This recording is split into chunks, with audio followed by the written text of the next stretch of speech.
Notre économie va se faire laminer par Donald Trump et l'Amérique. On va se faire écrabouiller. J'en peux plus. Vous voyez, on a Michelin qui ferme 2 usines. Et au lieu de se remettre un petit peu en cause, de se dire on a peut-être un environnement en France qui va pas.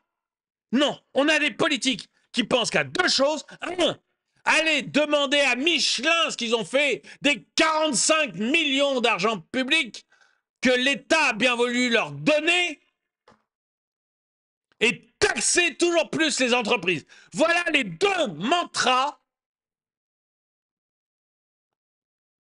des nuls qui nous dirigent. Je peux vous garantir une chose, mais vous le garantir. Si on ne se réveille pas très vite, on va se faire écrabouiller dans les 4 ans qui viennent. Bonjour, bienvenue dans cette nouvelle vidéo de DME en direct. Comme toujours, si vous n'êtes pas abonné, je vous suggère de le faire et de cliquer sur la cloche pour être prévenu lorsque je sors une nouvelle vidéo. Et allez faire un tour sur la boutique DME, le lien est dans la description et chaîne YouTube onglet boutique. Vous allez trouver des trucs qui vont certainement vous plaire, comme un polo comme celui-ci ou un mug comme celui-là. Mais je ne suis pas là pour vous parler de ça tout de suite. Je suis là parce que je n'en peux plus de nos hommes politiques. Je n'en peux plus de nos hommes politiques. J'ai fait une vidéo aujourd'hui pour parler de l'arrivée de Donald Trump et parce que on m'avait posé la question de manière insistante dans le dernier direct, donc j'avais pas prévu d'en parler, mais je me dis je vais en parler. Et j'ai réalisé en en parlant, que on allait se faire écrabouiller. Mais vraiment, mais le rouleau compresseur quoi. Parce qu'il y a une telle différence de mentalité entre l'Amérique du manière générale et encore plus l'Amérique de Trump et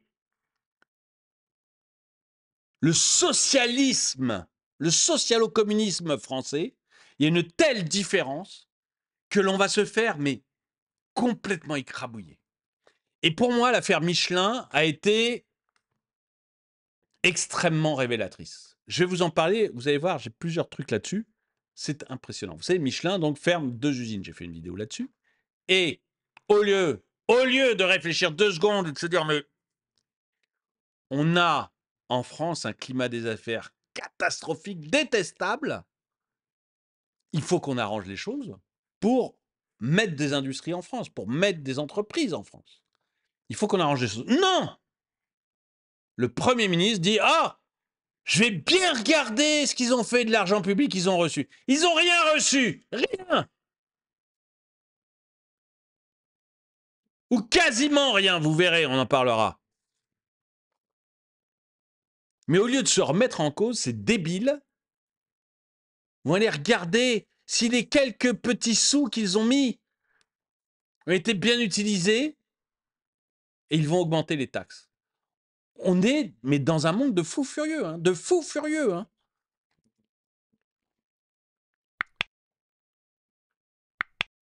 À quoi a servi l'argent public demande Michel Barnier. Eh bien voilà, à Michelin comme ailleurs, à gaver les actionnaires, nous dit François Ruffin. Et j'ai répondu à François Ruffin, Michelin fait 9% de son chiffre d'affaires en France. Il reçoit 45 millions d'euros d'argent public pour la recherche et en dépense 1,4 milliard aussi pour la recherche. Je vous rappelle que la différence entre 1 million et 1 milliard, 1 million en billets de 500 euros, c'est un petit tas de 13 cm. C'est déjà beau, hein, 13 cm de billets de 500 euros, vous aimeriez y avoir. Ça, c'est 1 million. 1 milliard, c'est une tour de 130 mètres. Donc, le petit peu d'argent que met l'État n'a rien à voir avec les investissements de Michelin. Et la France représente 9% du chiffre d'affaires de Michelin. Michelin pourrait presque s'en passer, vous voyez. Ça ferait un peu mal un an, mais c'est pas important pour Michelin. Franchement, continuez à les saouler et pleurer en les regardant partir, parce que c'est ce qui arrivera. pleuré, vous avez tous chialé. Ouin, ouin, ouin. La gauche, c'est ouin, ouin, ouin. En les regardant partir. Je donnais l'exemple hier de Total. Total qui veut se faire coter aux États-Unis. Je parle pas de partir. Coter aux États-Unis. Coter les actions aux États-Unis, c'est tout. Ouin, ouin, ouin, ouin, ouin. Vous avez eu Macron, vous avez eu le ministre de l'économie, vous avez eu le Premier ministre. Ouin, ouin, ouin, ouin, ouin. Pourquoi vous parlez? Pourquoi? Et dans le même temps, on parlait d'augmenter les taxes de Total. Et on disait, mais dans le même temps en plus, hein, Emmanuel Macron disait, on va arrêter d'utiliser du gaz et du pétrole en 2050 et on va essayer de réduire énormément la consommation de gaz et de pétrole en 2030. Décision unilatérale de la France ou plutôt d'Emmanuel Macron. Qui vend du gaz et du pétrole en France? Total. Vous pouvez pas faire ouin, ouin, ouin, Total va partir et en même temps dire on veut plus de votre gaz et de votre pétrole. Mais ces gens sont inconséquents. Vous allez pleurer quand Total va se barrer de France dans 4-5 ans. Je pense même plus tôt, parce que dans 2-3 ans, les Américains sont majoritaires chez Total, et à ce moment-là, la pression pour partir à Dallas va être gigantesque. Vous allez chialer. Voilà, François Ruffin, il sera... Pourquoi ils s'en vont? Il faut nationaliser pour qu'ils s'en aillent pas. Les mecs, vous êtes des inconséquents. Des inconséquents, c'est tout. Vous faites ça pour être élu, mais vous êtes totalement inconséquents.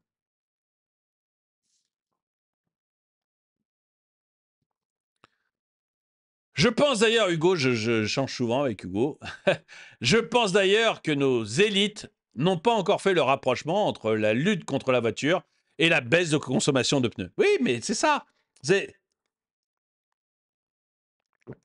Vous avez des usines de voitures, des usines de pneus qui ferment. Vous avez des gens qui faisaient de l'équipementier automobile qui ferment. Ça n'a rien à voir avec le fait qu'on prenne plus qu'on veuille de moins en moins de voitures. Rien à voir. Ça n'a rien à voir avec le fait qu'on est sur de la voiture électrique. Rien à voir. Mais ces gens, en fait, ça n'a rien à voir avec les taxes, ça n'a rien à voir avec le prix de l'électricité. Ces gens sont des incompétents. Ou, comme le faisait remarquer quelqu'un dans les commentaires, il faut que j'arrête de les traiter d'incompétents, ils le font exprès.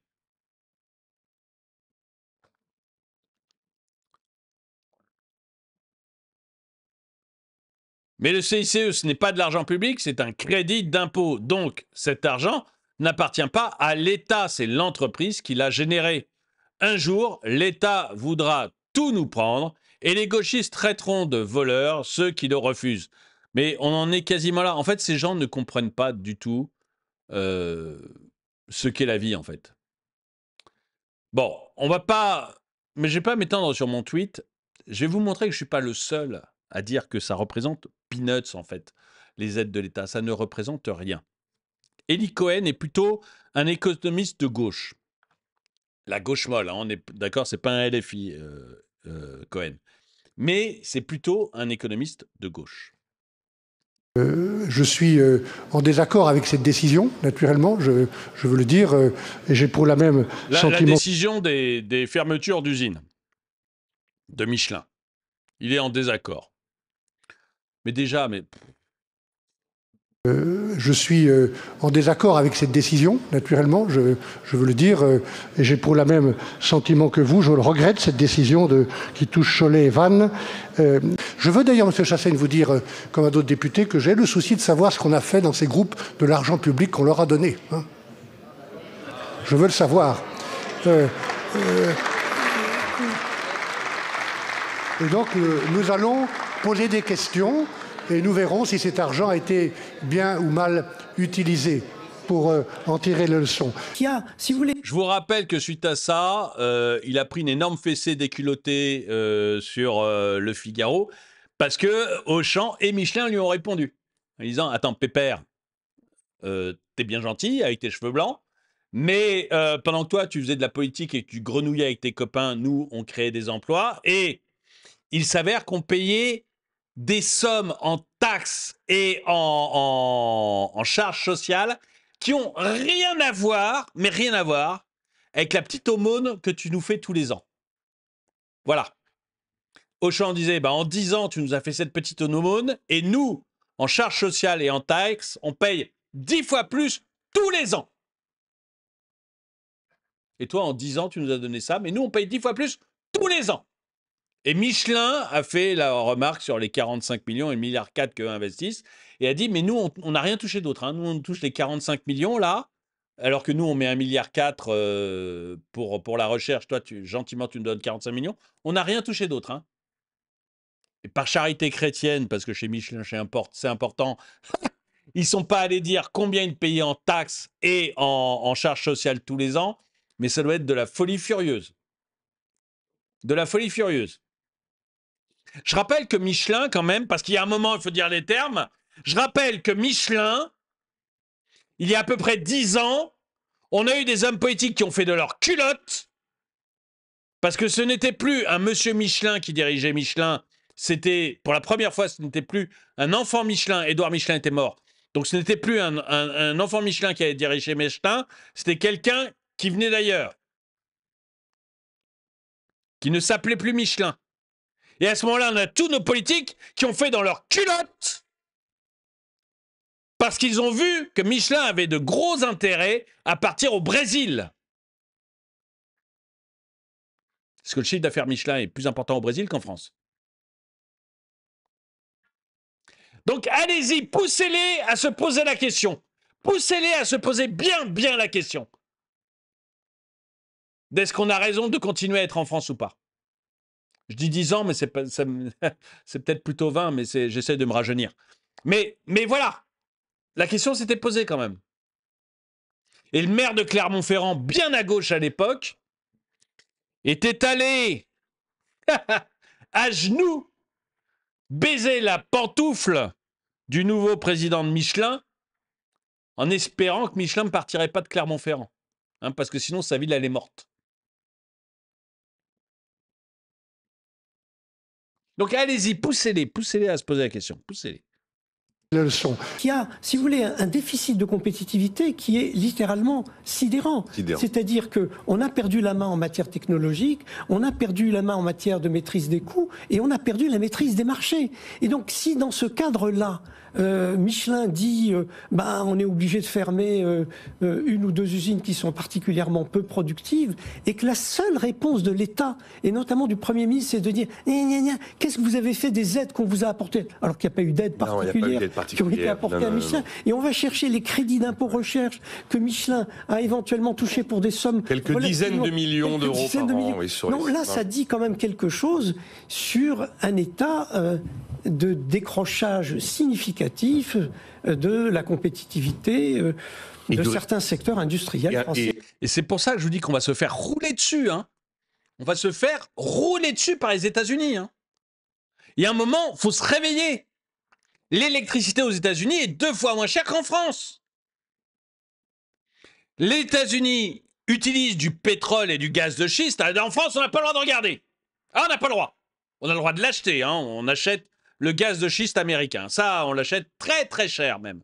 Mais on n'a pas le droit de regarder si on en a chez nous. Les États-Unis utilisent du pétrole et du gaz de schiste. Résultat, le coût du gaz aux États-Unis est 3 à 11 fois moins cher qu'en France.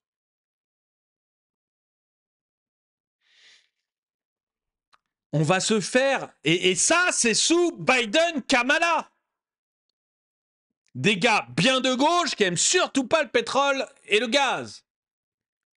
Maintenant qu'on a un Trump qui aime le pétrole et le gaz, mais on va se faire mais rouler dessus. Michelin, c'est pas au Brésil qu'ils vont partir, c'est aux États-Unis.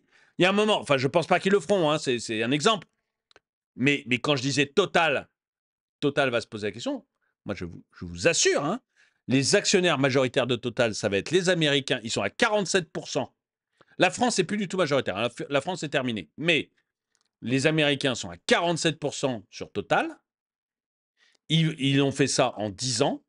Ils vont passer certainement les 50% dans les 2 ans qui viennent. Je vous assure que la question va vraiment se poser. Je vous assure que le conseil d'administration va être remplacé, que ça va être majoritairement américain et qu'ils vont très sérieusement poser la question au patron de Total. Qu'est-ce que vous foutez encore en France?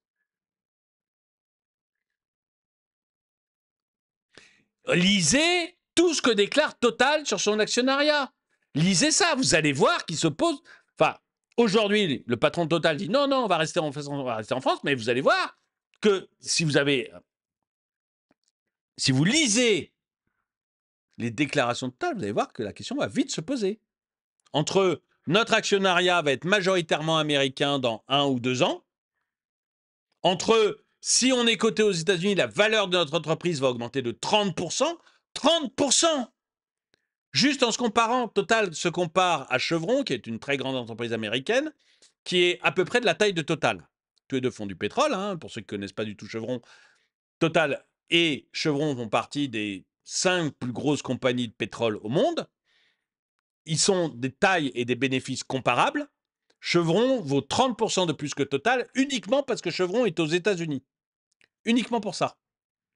Le siège de Chevron, hein, parce que les activités, c'est pareil. Chevron Total, c'est à peu près les mêmes activités, à peu près la même chose, à peu près le même bénéfice. Total est le plus gros exportateur de gaz des États-Unis, donc c'est déjà un acteur américain important. Mais le simple fait que Chevron ait son siège aux États-Unis fait que Chevron vaut 30% plus cher que Total. À quel moment vous pensez que les actionnaires américains de Total vont dire « Attends, Pépère, tu viens chez nous, tu vaux 30% plus, ça veut dire que nous, actionnaires, on gagne 30% rien que de la valeur de ce que l'on a, gagne 30%, rien que le fait que ton siège vienne aux États-Unis. » À quel moment vous pensez que ça va arriver, que les Américains vont poser la question? Ça va arriver. Ça va clairement arriver. On va se faire rouler dessus. Si en face, les déclarations de notre Premier ministre, c'est « On va voir ce qu'ils font du crédit impôt recherche », je peux vous dire qu'on est foutu. On est foutu. C'est du déclassement, mais XXL. On va crever. Ces gens vont nous tuer. Je vais vous remettre, excusez-moi, Eli Cohen jusqu'au bout, parce que c'était intéressant, mais si on ne se réveille pas très vite, mais très très vite, on va se faire, mais on est déjà en train de se faire rouler dessus. Hein. Je rappelle qu'il y a déjà des industries, notamment des industries allemandes, qui se sont posé la question, qui sont parties aux US. Hein. BASF, le plus gros chimiste allemand. Mais c'est énorme, BASF. Hein. S'il était en France, ça serait membre du CAC 40. Hein. C'est pas un petit truc, c'est énorme, BASF. Plus gros chimiste allemand. Depuis 200 ans en Allemagne. 200 ans. Le mec a dit il y a 2 ans, enfin ils ont dit il y a 2 ans, notre prochaine usine, elle n'est pas en Allemagne, on l'a fait en Allemagne. Ils devaient construire une usine, ils ont dit on ne le fait pas en Allemagne, on l'a fait aux États-Unis. Pourquoi? Prix de l'énergie. Les chimistes, c'est de l'énergie. Et vous avez comme ça un nombre d'entreprises qui sont en train de se barrer, parce que les 2 usines qu'on ferme en France, que Michelin ferme en France, c'est pas que Michelin est mal. En fait, il va produire la même chose ailleurs. En disant, ces entreprises ne sont pas du tout compétitives, ces usines, elles ne peuvent pas fonctionner, il faut que je les mette ailleurs. Et elles ne peuvent pas fonctionner à cause du prix de l'électricité. À cause du prix de l'électricité.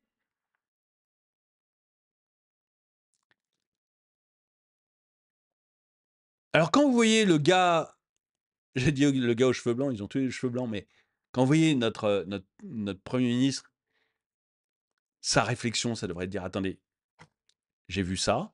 En plus, on le sait depuis longtemps. Moi, ça fait 2-3 mois que j'annonce que Michelin va fermer 3 usines. Ils en ont fermé que 2. La 3e, vous allez en entendre parler l'année prochaine. Mais ça fait 2-3 mois que j'annonce. Donc le Premier ministre, il sait parfaitement. Et donc, il a le temps de préparer sa réponse, parce qu'il sait bien que LFI, les communistes vont lui parler de ça. Bon. La vraie réponse d'un Premier ministre, c'est de dire, écoutez, Michelin ferme 2 usines, c'est une catastrophe. Nous avons regardé, il ferme 2 usines à cause du prix de l'électricité. Notre gros problème en France aujourd'hui, c'est le prix de l'électricité. Pour qu'il n'y ait plus d'usines Michelin qui ferment, pour qu'on n'ait plus ce genre de problème avec On a la même chose avec les verres, là, Duralex, qui n'arrêtent pas d'être en redressement judiciaire et qui sont... Ils survivent parce que la marque est importante et qu'on ne veut pas la laisser mourir, mais on voit bien que Duralex, son avenir, c'est la mort. Hein. Je suis désolé pour les salariés de Duralex, mais votre avenir, c'est la mort. Hein. Et, enfin, c'est la mort. Trouvez un autre boulot, les mecs. Trouvez un autre boulot, je vous assure que ça ne fonctionnera pas. À cause du prix de l'électricité, vous n'y pouvez rien. Vous pouvez être très très bon, avoir une très belle marque, avoir des très beaux verres. Le prix de l'électricité va vous tuer. Il n'y a pas d'autre solution. Mais le discours du Premier ministre, ça devrait être... Écoutez, on est désolé que Michelin parte, on a regardé. Le problème de Michelin, c'est le problème que rencontrent beaucoup de nos industries, dont Duralex. Je suis décidé à faire en sorte qu'il n'y ait plus d'entreprises qui ferment en France à cause du prix de l'électricité. On a eu aussi des boulangers qui ont fermé à cause du prix de l'électricité, plein d'artisans. Je suis décidé à ce que plus une entreprise en France ne ferme à cause du prix de l'électricité. Pour cela, je rate le prix européen de l'électricité. Je demande à EDF d'avoir l'électricité la moins chère d'Europe. Et on en est parfaitement capable, on l'a fait pendant des dizaines d'années. Et encore aujourd'hui, si on revenait au calcul à la façon dont on calculait le prix de l'électricité il y a une vingtaine d'années en France, quand on n'était pas dans le prix européen de l'électricité, si on revient à cette méthode de calcul qui faisait qu'EDF gagnait de l'argent malgré tout, eh bien, on aurait aujourd'hui une électricité, mais beaucoup, beaucoup moins chère. J'ai plus la proportion, donc je ne peux pas vous la donner, mais on serait hyper compétitif par rapport aux Américains ou aux Allemands. Donc on réglerait le problème. C'est ça qu'on attend d'un Premier ministre. C'est pas de nous dire « Oh ben on va voir ce qu'ils ont fait de nos 45 millions !» Non, ça c'est ridicule, ça c'est de la basse politique, c'est du niveau zéro, c'est de l'incompréhension économique ou comme on me le dit de plus en plus dans les commentaires, c'est pas de l'incompréhension, c'est à la limite de la malhonnêteté et c'est du « je m'en fous ». Compétitivité qui est littéralement sidérant. C'est-à-dire qu'on a perdu la main en matière technologique, on a perdu la main en matière de maîtrise des coûts et on a perdu la maîtrise des marchés. Et donc si dans ce cadre-là, Michelin dit on est obligé de fermer une ou deux usines qui sont particulièrement peu productives et que la seule réponse de l'État, et notamment du Premier ministre, c'est de dire qu'est-ce que vous avez fait des aides qu'on vous a apportées, alors qu'il n'y a pas eu d'aide particulière qui ont été apportées à Michelin. Et on va chercher les crédits d'impôt recherche que Michelin a éventuellement touché pour des sommes... Quelques dizaines de millions d'euros par an. Oui, non, là, ça dit quand même quelque chose sur un état de décrochage significatif de la compétitivité de certains secteurs industriels français. Et un décrochage du raisonnement. Oui, je rejoindrai Nicolas pour dire qu'il y a aussi un décrochage intellectuel. On n'est pas aux États-Unis là. Et le maire de Cholet en a rajouté en disant qu'ils font des bénéfices, alors qu'on lui dit écoutez, l'usine produit des choses que personne ne veut acheter. Il dit mais c'est pas ça l'important. Il y a des ouvriers, vous payez des impôts chez moi, il faut que vous restiez. Enfin, c'est invraisemblable. Et je suis d'accord. Jean-Marc Daniel, lui, est plutôt à droite et je suis souvent... Enfin, il est plutôt libéral et je suis souvent d'accord avec lui. Mais on en est... C'est le dernier invité, là, que vous avez entendu. On en est là. C'est-à-dire que le maire de Cholet va dire « Oui, votre usine... oui, l'usine n'est pas rentable. Oui, on fabrique des pneus que personne ne veut parce qu'ils sont beaucoup trop chers. Mais vous devez continuer à les produire parce que vous me payez des impôts. » Et parce qu'au niveau monde, le groupe fait des bénéfices. Mais attendez, mais vous êtes dans un niveau de raisonnement, les mecs, mais nul. Mais vous allez vous faire écrabouiller. Je suis en désaccord. Vous allez vous faire écrabouiller. Je parle à nos politiques, pas à vous, mais enfin nous aussi. Vous allez vous faire écrabouiller par Trump. On a déjà été, j'en ai parlé souvent sur cette chaîne. On a déjà été ravagé par l'administration Biden-Harris. Ça a vraiment... il nous faisait des grands sourires, mais je peux vous dire qu'on s'est fait piquer énormément de choses. Biden, il nous a fait un grand sourire, comme ça. N'achetez pas votre gaz aux Russes. Surtout, n'achetez pas votre gaz aux Russes. Et les Américains nous ont vendu du gaz 4 fois plus cher que ce qu'on achète chez Russes. 4 fois plus cher. ce qui a fait que votre note d'électricité a explosé. Hein, si votre note d'électricité a explosé, si vous avez vu votre boulanger fermé, si vous avez vu des grosses usines fermées, c'est à cause du grand sourire de Biden. Hein. N'achetez pas votre gaz russe. Et lui, vous le vend 4 fois plus cher. Et vous savez que l'électricité en Europe est indexée sur le prix du gaz. On s'est fait laminer pour ça. Hein. Mais là, avec Trump, mais ça va être un carnage. Hein. Ça va être un véritable carnage. Les aides en question, j'ai beaucoup aimé ce dessin. Aide, taxe, c'est vraiment ça. C'est-à-dire que vous avez l'État qui vous montre une petite aide. Ah, donne-moi mes sous-sous. Donne-moi mon aide pour le chauffage. Ah, donne-moi mon aide pour l'essence. Ah, donne-moi mon aide pour ceci, donne-moi mon aide pour cela. Vous savez, les chèques essence. Les chèques essence qu'on vous a donnés. Très généreusement. Il était fier, l'État, de vous donner un petit chèque essence, pendant qu'en même temps, quand vous preniez votre argent, vous preniez de l'essence à la pompe, il vous piquait votre portefeuille. C'est vraiment ça. Il vous donne une petite aide de 20 € et il vous en pique 500 dans votre portefeuille. C'est vraiment ça. Et les aides qu'il dit donner aux entreprises, c'est vraiment ça. Mais les entreprises, mais vous aussi.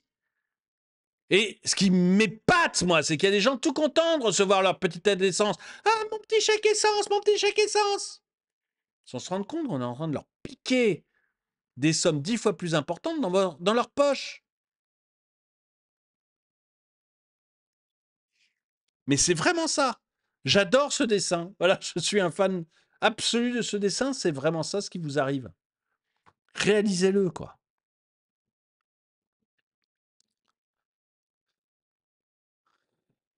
Bon, ça, c'est toujours le côté, oui, c'est ça, c'est les actionnaires qui prennent là.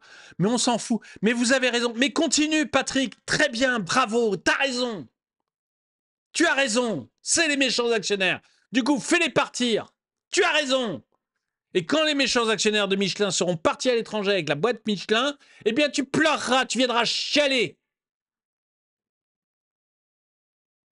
Comme tous les pays communistes. Tous.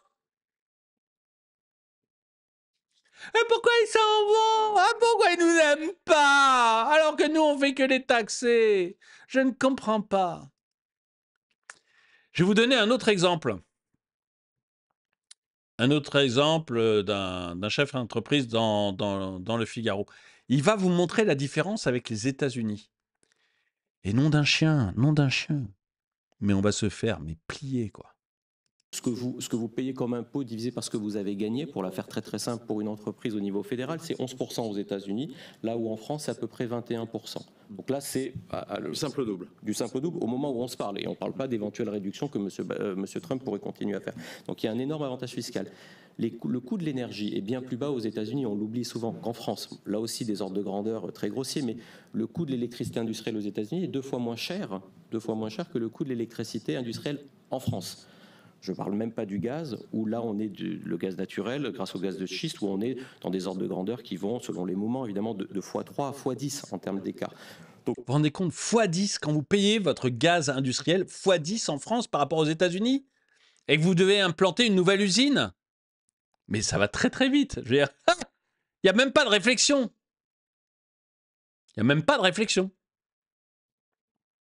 Donc des coûts d'intrants qui sont beaucoup plus faibles. Et puis, une flexibilité du marché du travail qu'on connaît, qui est historique. Ce que vous payez comme...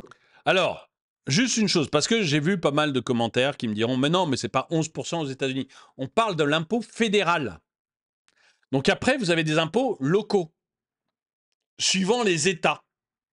Mais je vais vous prendre un exemple de la Floride. La Floride, par exemple, vous n'avez pas d'impôt sur le revenu. Alors, vous payez un impôt fédéral sur le revenu, mais... en tant que particulier, vous ne payez pas d'impôt sur le revenu. Alors qu'en Géorgie, qui est l'État juste au-dessus de la Floride, vous payez un impôt sur le revenu, en plus de l'impôt fédéral.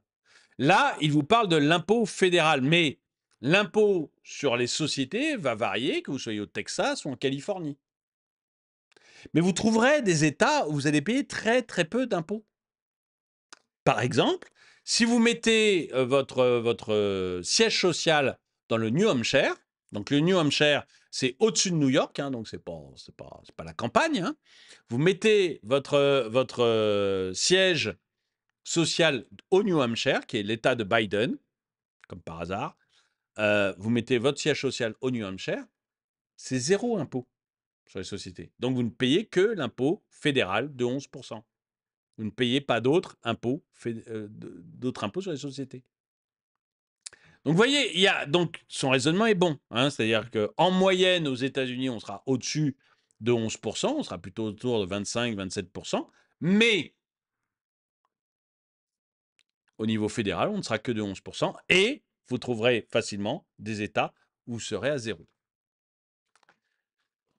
Moi, je veux bien qu'on argumente après hein, sur les taxes, etc. Mais continuons comme ça, Tout va bien, vous avez raison, tout va bien en France, hein, tous les rageux, parce que j'ai vu pas mal de rageux en dessous qui disent « Ouais, mais ce mec-là, c'est un fils à papa. » J'en ai rien à faire que ce soit un fils à papa, ce gars. Je le connais pas. J'en ai rien à faire que ce soit un fils à papa, ça n'empêche pas qu'il a raison. Il a peut-être hérité de son entreprise. Ça, on s'en fout. Il a raison. Donc, et d'autres qui me disaient, oui, mais aux États-Unis, voilà. Aux États-Unis, ils n'en ont pas de système de santé, pas de retraite, pas d'école gratuite. Donc, il vaut mieux 21% d'impôts. Oui, enfin, il faut surtout, mon grand Joël, s'il y a l'école gratuite aux États-Unis, je suis désolé de le dire comme ça, hein, s'il y a l'école gratuite aux États-Unis, comme en France, si, renseigne-toi, Pépère, va y habiter. Moi, j'y ai habité. Hein, donc, va y habiter et tu verras. Si il y a un système de santé qui marche mieux qu'en France, et pour les très pauvres, il y a Medicaid et Medicare. Donc, même les très pauvres ont accès à la santé et les autres s'assurent. Mais ça ne coûte pas plus cher que la sécurité sociale. Hein. Moi, j'ai vécu 3 ans avec une famille avec 5 enfants. Donc, j'ai pu comparer. Donc, il y a un système de santé, tu seras sûrement très surpris de t'apercevoir que les gens ne meurent pas de maladies dans les rues. Hein, c'est pas le cas. Et il y a une retraite par capitalisation. Mais il s'avère que ça marche mieux. Donc voilà, alors de temps en temps, on vous met l'épouvantail. Ah, regardez, tel fonds de pension américain avec que des actions Enron. Et du coup, quand Enron a fait faillite, ils ont perdu toute leur retraite. Oui, mais bon, voilà, c'était le fonds Enron qui était une entreprise mafieuse. Enfin, en tout cas, qui truquait ses comptes. Mais c'est la plupart des... Je veux dire, leur fonds de pension, eux, c'est plutôt BlackRock. Vous voyez, Vanguard. Et spoiler alert, ils n'ont pas fait faillite, ceux-là. Enfin, Vanguard, c'est anglais, je crois. Mais c'est BlackRock. Ou d'autres comme ça. Et leur fonds de pension de retraite, ils sont en train de nous piquer total. Donc, continue à... Comme ça, mon gars. Il faut dire que la retraite par répartition, ça marche tellement bien. Vas-y, à fond. Vas-y, à fond. Donc, je ne veux même pas revenir là-dedans. Hein, mais si on fait comme, voilà, le NFP, tout fier. Le NFP, tout fier. La taxe du NFP sur les super profits a été adoptée par l'Assemblée nationale. Super, vous allez taxer Michelin encore plus. Merveilleux. L'amendement Bompard, visant à faire contribuer à la solidarité nationale les profiteurs de crise, c'est qui les profiteurs de crise, mais bon, a été adopté. Nouvelle victoire de la gauche. Mais continuez comme ça, les mecs. Alors, de toute manière, je rassure tout de suite, tout ça va être éliminé, hein, puisque le budget passera en 49.3. Donc, tous ces trucs-là, c'est juste pour faire beau. Mais, ça ne passera pas, ça sera supprimé. Mais, continuez comme ça. Je suis sûr qu'effectivement, quand vous dites à Michelin, on va te surtaxer, je suis sûr que tout de suite, dans ce cas, je vais laisser mes entreprises. Je vais laisser mes usines. Attendez, si en plus d'avoir l'électricité et le gaz plus cher, je me prends des super taxes, je vais rester. C'est trop beau. Moi, je partais parce que j'avais l'impression que j'allais payer moins de taxes en France qu'ailleurs. Donc, je partais en me disant non, je veux en payer un maximum. J'aime bien ça. Mettez-moi beaucoup de vaseline. Donc Donc je partais pour essayer de payer plus ailleurs.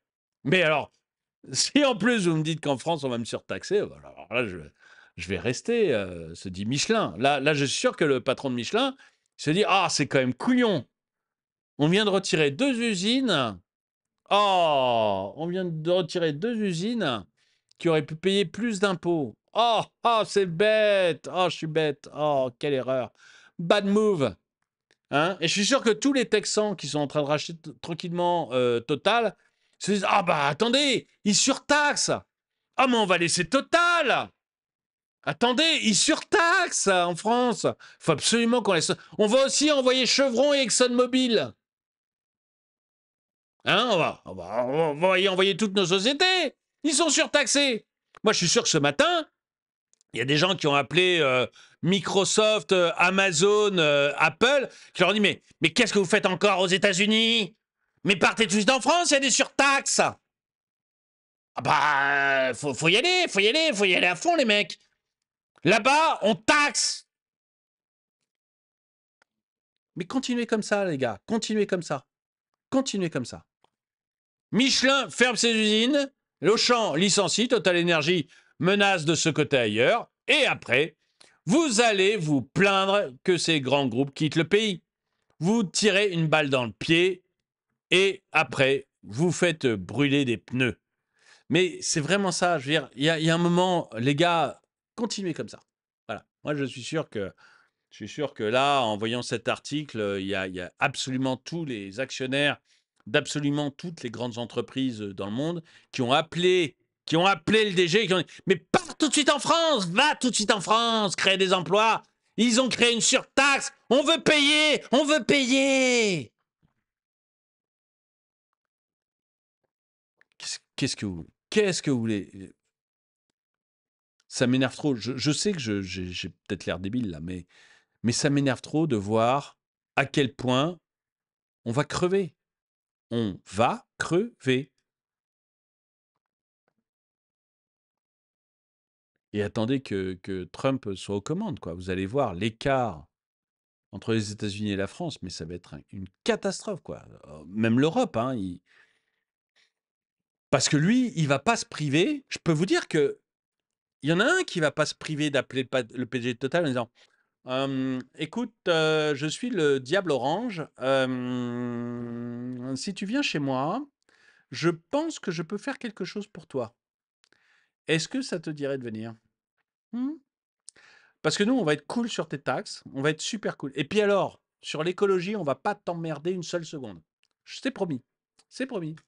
Et Trump, il est capable d'appeler le patron de Total, le patron de Michelin, tous les patrons. Hein. Alors, les mecs, chez moi, je vais vous faire un tapis rouge. Hein. Tapis rouge, red carpet. Vous voulez pas venir chez moi plutôt que de vous faire enquiquiner par les verts pastèques, là? Dites-moi ce que vous en pensez dans les commentaires. Moi, pour moi, vraiment, soit on se réveille rapidement, soit ça va être un bain de sang. Dites-moi ce que vous en pensez dans les commentaires. Et donc, je vous rappelle, la boutique, hein, sur la boutique, vous allez trouver des super polos comme ça. C'est mon nouveau logo. Il est là depuis lundi. Très beau logo. Vous allez avoir des mugs comme celui-là. C'est l'un de mes premiers logos que j'aime beaucoup. Des sous-sous dans la poche. Vous allez trouver des suites. Vous allez trouver vraiment, il y a 90 produits différents. J'en suis hyper fier. Vous allez certainement trouver le produit qui vous plaît. Donc, n'hésitez pas à aller sur la boutique. Le lien dans la description ou chaîne YouTube, onglet boutique. Quoi qu'il en soit, merci d'avoir regardé cette vidéo. Dites-moi ce que vous en pensez. Mettez un pouce vers le haut. Et moi, je vous dis à très bientôt.